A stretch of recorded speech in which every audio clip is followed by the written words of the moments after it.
hell of a story. Could have been even worse. Jeffrey Harris, armed with a shotgun, was prevented entry into a mostly black Pennsylvania church, possibly stopping a racially motivated mass shooting. In response, Harris raised his loaded 12-gauge shotgun at two women standing at an intersection on the corner of Melrose Avenue and 4th Street near the location of the church. Police officers received a criminal complaint at about 9 a.m. about the incident between the two women and Harris and went to investigate. The officers, in an interview with Church Bishop Kenneth Crum, were told that Harris was denied entry to the church because the service was simply too packed. Crum told the officers that had he just come an hour later, he would have been allowed entry and was grateful this did not happen. Harris would eventually be confronted by Ambridge police and would point his gun at the officer on the scene. The officer called for backup and with some assistance managed to not kill him, but arrest him. He now faces several charges such as aggravated assault, terrorist threats. Crystal meth was discovered on Harrison's body after the arrest. Police later searched his home and discovered that his porch was covered in slippery lubricant. Officers even found a weapons case with a drilled hole, creating a tactical position from which the occupant would fire at the front door from a protected position. That's in case anybody came in to get him.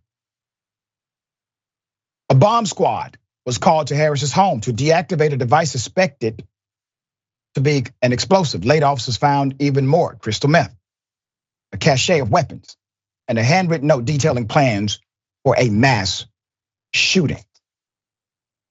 So Harris' failed attempt was less than 24 hours after this guy, Ryan Christopher Palmer, in tactical gear, killed 3 black people inside and outside a Dollar General store in Jacksonville, Florida, before turning one of his guns on himself. In Harris's case, the bond was set at $975,000. A preliminary hearing is set up for September 5th. Let me just count some of the ironic nuances of this almost mass shooting. Number one, he pointed his shotgun at the police and lived to tell about it because the police still figured out a way to apprehend a man who seemed hell-bent on killing somebody, especially black folks. He pointed his gun at the police. It's in the report. He was still arrested. He was attempting to gain entry into a church. The church was too crowded. So he was not able to shoot a lot of black people at one time. It looks as if his mode of operation was about how many. And because he could not get a large crowd, he decided, obviously, not to engage completely. And then what they found at his home, obviously evidence of his willingness to harm or kill somebody who goes to his house for investigation. And the fact that he even received a bond at all. So he has methamphetamine on his body. He has meth in his home and a booby trap, along with a way to kill someone and be protected. He tried to gain entry into a church and commit a mass shooting against black people, but he still gets a bond. Do you know how many people received a no bond? As a matter of fact, the black director for Voices for Trump in Fulton County caught up in the scandal of trying to overthrow democracy.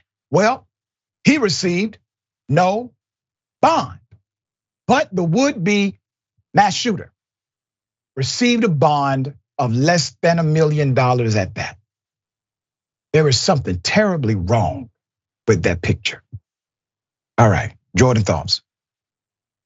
Yeah, what we see so many times in cases like this are the perpetrators or attempted killers talking in their manifestos or online about the need for a race war. But what does that look like in reality? It is just psychotic white racists with guns going out and killing innocent people. There isn't some equal countermeasure from Black Americans. They're living their lives. They're trying to just see tomorrow, going about their days. And you have lunatics out there with guns. And you think about the response that we've seen from Republicans all over the country to a single college trans swimmer placing in 5th and tying with another swimmer. We have heard about these two swimmers now for I think years.